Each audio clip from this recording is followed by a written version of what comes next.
یہ میری وصیت اور آخری پیغام ہے۔ اگر یہ الفاظ آپ تک پہنچ گئے ہیں تو جان لیں کہ اسرائیل نے مجھے قتل کر کے میری آواز کو خاموش کر دیا ہے۔ سب سے پہلے آپ پر سلامتی، اللہ تعالیٰ کی رحمت اور برکت ہو۔ اللہ جانتا ہے کہ جب میں نے جبالہ پناہ گزین کیمپ کی گلیوں اور سڑکوں میں آنکھ کھولی، تب سے میں نے اپنی پوری کوشش اور طاقت لگائی تاکہ میں اپنے لوگوں کا سہارا اور آواز بن سکوں۔ مجھے امید تھی کہ اللہ تعالیٰ میری زندگی بڑھائیں گے تاکہ میں اپنے گھر والوں اور عزیزوں کے ساتھ اپنے آبائی شہر مقبوضہ اسقلان واپس جا سکوں، لیکن اللہ تعالیٰ کی مرضی سب پر غالب ہے اور اس کا فیصلہ آخری ہے۔ میں نے زندگی میں ہر طرح کا درد دیکھا، بار بار تکلیف اور نقصانات کا سامنا کیا، لیکن کبھی سچ بات کہنے میں ہچکچایا نہیں۔ میں نے حق بات بغیر توڑ مڑوڑ کے دنیا تک پہنچائی تاکہ اللہ تعالیٰ کو ان لوگوں کا گواہ بنا سکوں جو خاموش رہے، جو ہمارے قتل کو قبول کرتے رہے، جنہوں نے ہماری سانس روکی اور جن کے دل ہمارے بچوں اور خواتین کے بکھرے جسم دیکھ کر بھی نہ پگھلے، اور جنہوں نے 1.5 سال سے زیادہ عرصے سے جاری ہمارے لوگوں کا قتل عام روکنے کی کوئی کوشش نہیں کی۔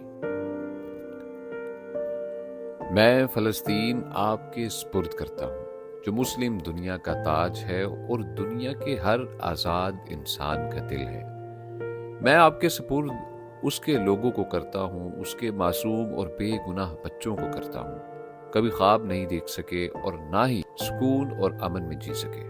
ان کے پاک جسم ہزاروں ٹن اسرائیلی بموں اور میزائلوں کے نیچے کچلے گئے، ٹکڑے ٹکڑے ہوئے اور دیواروں پر بکھر گئے۔ میں آپ سے کہتا ہوں کہ زنجیروں کی وجہ سے اپنے آپ کو خاموش رہنے نہ دیں اور سرحدوں کی وجہ سے اپنے آپ کو نہ روکیں۔ آپ آزادی کی راہ کے پل بنے، یہاں تک کہ عزت اور آزادی کا سورج ہمارے چھینے گئے وطن پر طلوع ہو۔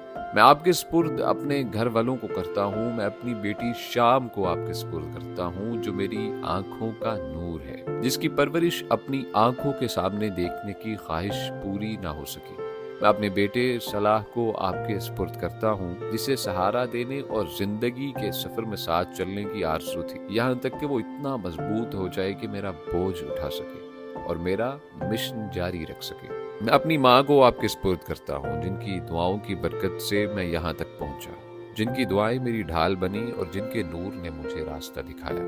میں دعا کرتا ہوں کہ اللہ انہیں طاقت دے اور میری طرف سے بہترین بدلہ عطا کرے۔ میں اپنی زندگی کی ساتھی اپنی بیوی صلاح کو بھی آپ کے سپرد کرتا ہوں، جس سے جنگ نے مجھے مہینوں تک جدا رکھا، مگر زیتون کے مضبوط شاخ کی طرح ہمارے رشتے پر قائم رہی، صبر کرنے والی، اللہ پر بھروسہ رکھنے والی، اور میری غیر موجودگی میں تمام ذمہ داریاں پورے حوصلے اور ایمان کے ساتھ نبھانے والی۔ میں آپ سے کہتا ہوں کہ اللہ کے بعد ان کا سہارا بنے۔ اگر میں مر گیا تو مطلب میں اپنے اصولوں پر ڈٹا رہا۔ میں اللہ کے سامنے گواہی دیتا ہوں کہ میں اس کے فیصلے پر راضی ہوں، اس سے ملاقات کے لیے تیار ہوں، اور یقین رکھتا ہوں جو اللہ کے پاس ہے وہ بہتر اور ہمیشہ رہنے والا ہے۔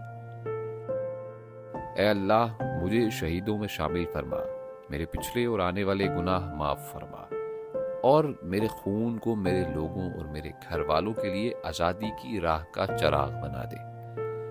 اگر مجھ سے کوئی کوتاہی ہوئی تو معاف کر دینا، اور میرے لیے دعا کرنا کہ اللہ مجھے اپنی رحمت میں قبول کرے، کیونکہ میں نے اپنا وعدہ نبھایا اور کبھی بدلہ نہیں یا خیانت نہیں کی۔